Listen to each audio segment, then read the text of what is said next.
నెల్లూరు జిల్లా పోలీసులు నిబద్ధతకు మొబైల్ ఫోన్లు రికవరీ అంశం నిదర్శనంగా నిలుస్తుంది. దైనందిన జీవితంలో భాగమైనటువంటి మొబైల్ ఫోన్ పోగొట్టుకున్న వారి పట్ల మొబైల్ హంట్ యాప్ వరంలా మారింది. 700 మొబైల్ ఫోన్లను జిల్లా ఎస్పీ కృష్ణక్రాంత్ బాధితులకు అందజేశారు. 8 విడతలుగా ఇప్పటి వరకు సుమారు 3000 మొబైల్ ఫోన్ ని బాధితులకు అందజేశామని ఎస్పీ తెలియజేశారు. మొబైల్ ఫోన్ వాడకం దారులు జాగ్రత్తగా వహించాలని ఎస్పీ సూచించారు. అయితే ప్రజలు ఈజీ మనీ యాప్ల ప్రలోభాలకు గురి కావద్దన్నారు.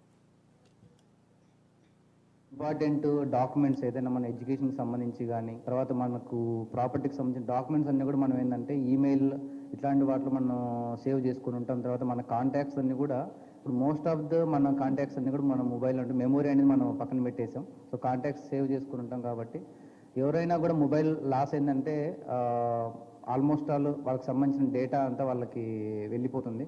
కాబట్టి సో మనకి ఏదైతే ఈ మొబైల్ హంట్ ప్రోగ్రామ్ ద్వారా ఎవరైతే బాధితులు వాళ్ళు మొబైల్ ఫోన్స్ లాస్ చేసుకుంటారో వాళ్ళకి మళ్ళా తిరిగి ఇచ్చేది ఈ మొబైల్ హంట్ ప్రోగ్రామ్. ఇప్పటిదాకా మనం దాదాపుగా ఈరోజు మనం దాదాపు 700 మొబైల్స్ మనం రికవర్ చేయడం జరిగింది. 8 విడతల్లో దాదాపు 3000 సెల్ ఫోన్స్ మనం యాక్చువల్గా రికవర్ చేయడం జరిగింది.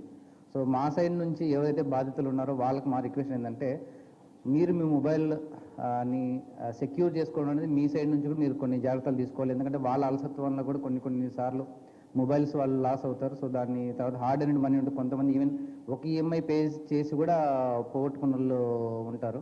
మెసేజ్ పంపిస్తున్నాం డిజిటల్ అరెస్ట్ అని చెప్పేసి తర్వాత లింక్స్ వస్తాయని చెప్పేసి తర్వాత ఈ ఫ్రాడ్ ఏవైతే షేర్ మార్కెట్కి సంబంధించి ఏపీకే ఫైల్స్ పెట్టేసి టెలిగ్రామ్ ద్వారా గ్రూప్స్ ఓపెన్ చేసేసి ఇనీషియల్గా మనకు స్మాల్ అమౌంట్స్ వాళ్ళు ఇచ్చేసి దాని తర్వాత మనం వన్స్ విత్డ్రాల్ ఇవ్వకోకున్నట్టుగా దాదాపు కొంతమంది ఈవెన్ 1 crore 2 crores కూడా పోగొట్టుకున్న వాళ్ళు ఉన్నారు. మనం ఎంత అవేర్నెస్ ప్రోగ్రామ్స్ ఇస్తున్నా కూడా ఏంటంటే మెయిన్ ఏంటంటే అనానిమస్ ఎక్కువ ఉంటారు. సో వాళ్ళు ఎక్కడో దుబాయ్లో ఉండే అట్లాంటి నుంచి యాక్చువల్గా రన్ చేస్తూ ఉంటారు. కాబట్టి ఎవరైతే బాధితులు ఉన్నారో ఫస్ట్ ఆఫ్ ఆల్ వాళ్ళ సైడ్ నుంచి అన్ని రకాలుగా ప్రికాషన్స్ తీసుకోవాలి.